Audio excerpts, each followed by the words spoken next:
Nouvelle leçon de terminale S consacrée au transfert énergétique.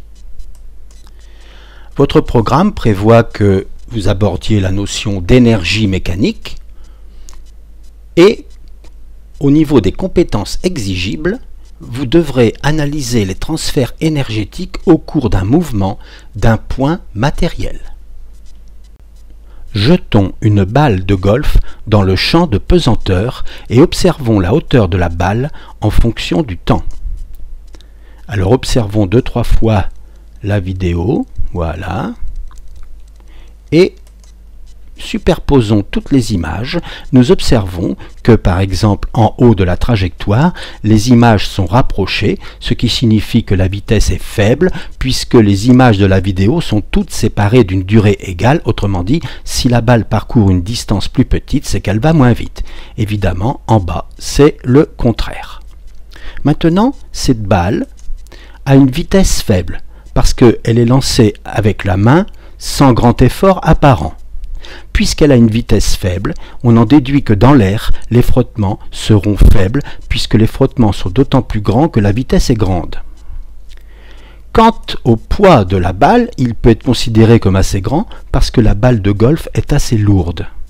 On en déduit que le poids est beaucoup plus grand que la force de frottement et que donc, dans cette étude, nous pourrons négliger la force de frottement.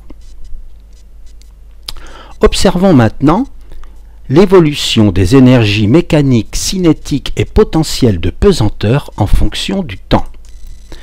Alors, vous voyez que lorsque la balle monte, eh bien, l'énergie potentielle de pesanteur augmente, ce qui est normal puisque l'énergie potentielle de pesanteur est proportionnelle à Z.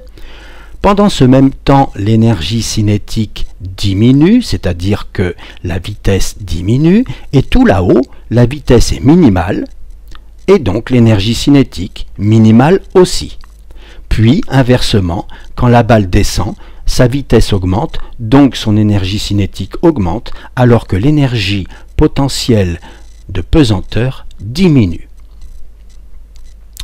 Maintenant, il y a une grandeur qui présente un cas particulier, c'est l'énergie mécanique qui, elle, reste constante.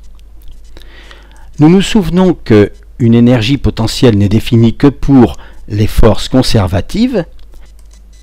Cette étude nous permet donc de conclure que si la force est conservative, l'énergie mécanique, EC plus EP, est constante.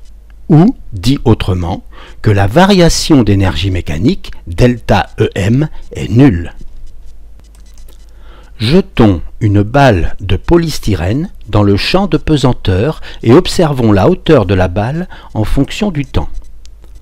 Observons 2-3 fois la vidéo et superposons les images et nous voyons tout de suite que sur la partie gauche de la trajectoire, la distance qui sépare deux images successives est plus grande que sur la partie droite, ce qui signifie que sur la partie droite, la balle va moins vite. Elle va moins vite parce qu'elle a été freinée. Elle a été freinée parce qu'elle a subi des frottements.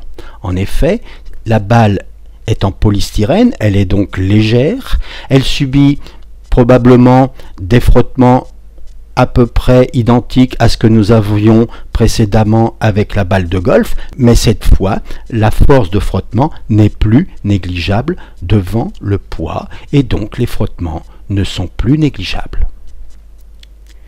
Nous observons également que nous n'avons plus la symétrie que nous avions précédemment avec la balle de golf. Ce que nous observons comme trajectoire ici n'est plus tout à fait une parabole. Observons maintenant l'évolution des énergies mécaniques, cinétiques et potentielles en fonction du temps lorsque la balle donc parcourt la trajectoire. Eh bien, on peut faire les mêmes remarques que précédemment, c'est-à-dire que lorsque la balle monte, l'énergie potentielle de pesanteur augmente alors que l'énergie cinétique diminue, la vitesse diminue et elle devient minimale là-haut en même temps que l'énergie cinétique, puis ensuite c'est le contraire. Mais ce qui est très important ici, c'est de remarquer que l'énergie mécanique n'est plus une constante. L'énergie mécanique diminue au cours du temps. On observe d'ailleurs que l'énergie mécanique diminue plus vite ici que là. Parce qu'ici, l'énergie cinétique est plus grande, donc la vitesse est plus grande, donc les frottements sont plus grands. Donc l'énergie mécanique diminue, ce qui signifie que la variation delta EM est négative. Les forces de frottement sont des forces non conservatives. On ne définit pas d'énergie potentielle pour des forces non conservatives. Et nous avons donc variation d'énergie mécanique. En fait, c'est égal au travail de la force de frottement. Et nous avons vu que le travail d'une force de frottement est toujours négatif. Voilà l'explication. Cette leçon est terminée. À bientôt.